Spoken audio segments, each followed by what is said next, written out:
তাহলে আজকে ইসলাম গ্রহণ করব। Thank you sir. বোন, আপনি ঠিক বলেছেন যে ভবিষ্যৎবাণীর কথা বলা হচ্ছে, যদি তার অর্ধেকের বেশি পূরণ না হয় তাহলে ভবিষ্যৎবাণী ভুল। আমি একমত বোন, আপনার সঙ্গে একমত। আমি আপনার 3টি প্রশ্নের উত্তর দেব, দেখা যাক আজকে আপনি ইসলাম গ্রহণ করেন কিনা।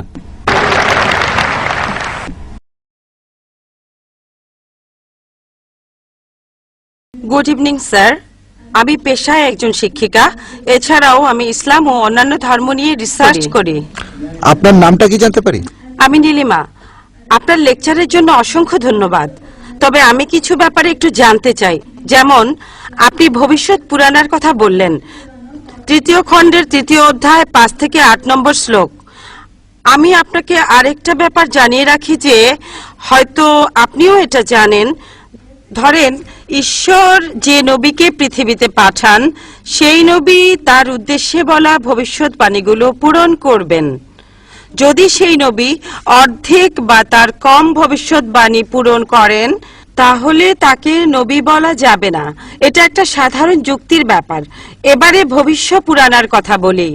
আপনি সেই ম্লেচ্ছ নেতার কথা বললেন আর বললেন তিনি নবী মোহাম্মদ ছাড়া আর কেউ নন। আচ্ছা, আমি আপনার কথার প্রথম অংশটা মেনে নিচ্ছি, কিন্তু পরের অংশটা আপনি ব্যাখ্যা করে বলেননি।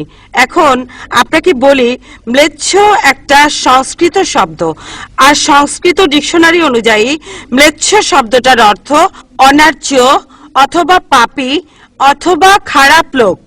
ম্লেচ্ছ শব্দটার এই 3টা অর্থ হয়।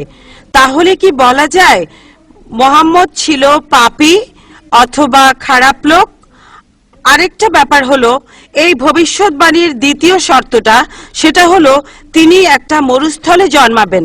মরুস্থল এর অর্থ মৃতদের স্থান, কারণ মরু শব্দটা এসেছে সংস্কৃত মৃ থেকে, যার অর্থ মৃত্যু। তাই এখানে অবশ্যই আরবের মরুভূমির কথা বলা হচ্ছে না, কারণ সেটা ছিল অনুর্বর ভূমি আর যুদ্ধক্ষেত্র। এরপরে আমি 3 নম্বর পয়েন্টে আসছি। এই ভবিষ্যৎবাণীতে বলা হয়েছে যে এই ম্লেচ্ছ নেতা তিনি গোসল করেন পঞ্চগাভিয়া আর গঙ্গা নদীতে।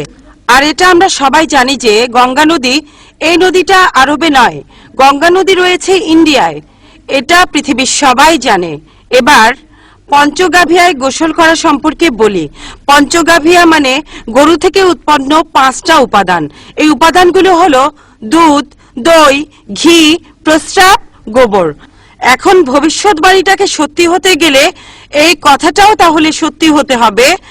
আপনি কি আমাকে পবিত্র কোরআনের এমন কোন আয়াত দেখাতে পারেন যেখানে বলা আছে যে মোহাম্মদ গোসল করেছিল গঙ্গার জলে বা সেই 5টা উপাদান দিয়ে, অর্থাৎ দুধ, দই, ঘি, প্রস্রাব আর গোবর? তাহলে আজকে ইসলাম গ্রহণ করব। Thank you sir. বোন, আপনি ঠিক বলেছেন যে ভবিষ্যৎবাণীর কথা বলা হচ্ছে, যদি তার অর্ধেকের বেশি পূরণ না হয় তাহলে ভবিষ্যৎবাণী ভুল। আমি একমত বোন, আপনার সঙ্গে একমত। আমি আপনার 3টি প্রশ্নের উত্তর দেব, দেখা যাক আজকে আপনি ইসলাম গ্রহণ করেন কিনা।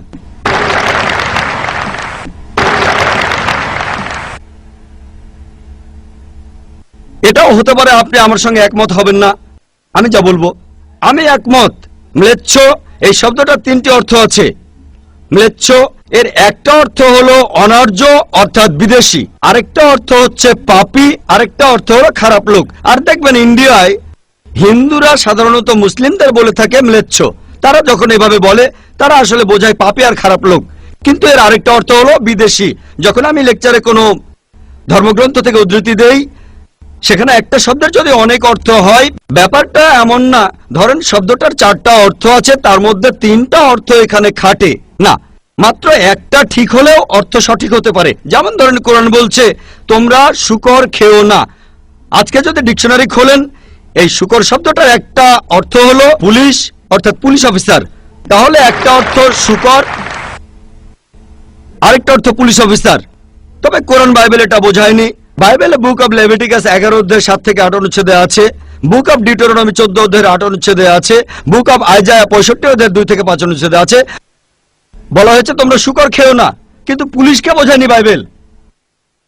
যদি আপনি বিভিন্ন ধর্মের ছাত্রী হয়ে থাকেন, যদি 10টা অর্থ থাকে সেখানে একটা অর্থও খাটে, দেখতে হবে সেটা সঠিক কিনা। দুটো সঠিক হতে পারে, তিনটা সঠিক হতে পারে, সবগুলো সঠিক হতে পারে, কিন্তু যদি মাত্র একটা অর্থ সঠিক হয় এতেও ভবিষ্যৎবাণীটা ফলে যেতে পারে। আমি আপনার সঙ্গে একমত যে ম্লেচ্ছ এর একটা অর্থ অনার্য, ইন্ডিয়ানদের দিক থেকে একজন বিদেশি। আর আমি আমার লেকচারে তখন বলেছিলাম ম্লেচ্ছ শব্দের অর্থ হচ্ছে বিদেশি। আর আপনি ভুল পথে গিয়ে বলছেন এখানে ম্লেচ্ছ মানে হচ্ছে পাপী। আপনি আসলে এখানে ভুল বুঝেছেন বোন। যদি আপনি বলেন কোরআন আর বাইবেল বলছে পুলিশদের খেও না, তার মানে আপনি বিভিন্ন ধর্মের উপর ছাত্রী নন, আপনি তাহলে এক পেশে। একটা অর্থে যদি ভবিষ্যৎবাণীটা পূরণ হয়, আরেকটা কথা যদি সন্দেহ থাকে, আমি আরো 10টা পয়েন্টের কথা বলেছি, সবগুলোকে খণ্ডন করতে পারবেন না। আরেকটা বললেন মরুস্থল, এটার একটা অর্থ আমিও একমত, মৃতদের স্থান। তবে সংস্কৃতিতে মরুস্থল শব্দটার আরেকটা অর্থ হচ্ছে বালুময় স্থান। আপনি আজকে ডিকশনারি চেক করেন, সেখানে দেখবেন আমাদের ইসলামিক রিসার্চ ফাউন্ডেশনে এখানে সংস্কৃত ডিকশনারিও আছে। আমি বিভিন্ন ধর্মের উপর ছাত্র, এটা মানছি যে একটা অর্থ হচ্ছে মৃতদের স্থান, আরেকটা অর্থ হচ্ছে বালুময় স্থান, কিন্তু ভুল অর্থটা আপনি নিচ্ছেন কেন? তাহলে তো আপনি ভুল পথে চলে যাবেন। যদি পারমুটেশন আর কম্বিনেশন গুলো দেখেন, অন্য যে পয়েন্টগুলো বলেছি সেগুলো পুরোপুরি সঠিক। এখানে আপনাকে সঠিক উত্তরটা বেছে নিতে হবে। তাহলে মরুস্থল শব্দটার একটা অর্থ হলো বালুময় স্থান বা মরুভূমি। আপনার তৃতীয় প্রশ্নতে আসি, আপনি ইসলাম গ্রহণ করবেন ইনশাল্লাহ। তৃতীয় প্রশ্নটা, আমি যে ভবিষ্যৎবাণীটার কথা বলেছি যে নবী মোহাম্মদ সাল্লাল্লাহু আলাইহি সাল্লাম পঞ্চগর্ভে গোসল করেছিলেন গঙ্গা নদীতে, এখানে বুঝে নিতে হবে যখন আমরা বলছি যে হিন্দুদের রীতি অনুযায়ী যে কেউ পঞ্চগর্ভে বা গঙ্গায় গোসল করবে তার অর্থ বিশুদ্ধ হবে। একটা অর্থ শারীরিকভাবে গঙ্গায় ডুব দিলেন, আমারও মনে হয় না নবীজি ইন্ডিয়া এসে গঙ্গায় ডুব দিয়েছিলেন। আরেকটা অর্থ বিশুদ্ধ হওয়া, তখন ব্যাখ্যা করিনি কারণ লেকচারটাই অনেক লম্বা ছিল। এই টপিকটা নিয়ে আমি সারাদিন কথা বলতে পারি, আমি এখানে খুব বিস্তারিত বলিনি। আমি প্রত্যেকটা ভবিষ্যৎবাণী নিয়েই আরো কয়েক মিনিট বলতে পারি, সব মিলিয়ে ঘন্টাখানিক বলতে পারবো। এখানে পঞ্চগর্ভে গোসল করা মানে হচ্ছে বিশুদ্ধ হওয়া। এখানে প্রসঙ্গটা বুঝতে হবে, শারীরিকভাবে গোসল করার অর্থ এখানে বলা হয়নি। আর আপনি গঙ্গার পানিতে ডুব দিলেই বিশুদ্ধ হয়ে যাবেন এমন কোনো নিশ্চয়তা নেই, বিশুদ্ধ না হওয়ার সম্ভাবনাই বেশি। এটা হচ্ছে হিন্দুদের রীতি অনুযায়ী বলা। তাই এখানে ভবিষ্যৎবাণীটা বলছে যে নবী মোহাম্মদ সাল্লাল্লাহু আলাইহি সাল্লাম পঞ্চগর্ভে গোসল করেছিলেন। তার মানে এই না যে তিনি এখানে এসেছিলেন, মানে হলো আল্লাহ তাআলা তাকে বিশুদ্ধ করেছিলেন। আমরা বিশ্বাস করি যে আল্লাহ তাআলার সকল নবী, সকলেই হোক তিনি মুসা বা ঈসা আলাইহিস সালাম অথবা মুহাম্মদ সাল্লাল্লাহু আলাইহি সাল্লাম, তারা সকলেই ছিলেন মাসুম, তারা ছিলেন নিষ্পাপ, ছিলেন বিশুদ্ধ। তাহলে আল্লাহর সকল নবী, আল্লাহ যাদের পৃথিবীতে পাঠিয়েছিলেন, আমরা মানি যে তারা সকলেই নিষ্পাপ, সকলেই মাসুম, সকলেই বিশুদ্ধ। তাহলে আপনার উত্তরটাও পেলেন। আশা করি ইনশাআল্লাহ আপনি ইসলাম গ্রহণ করবেন বোন।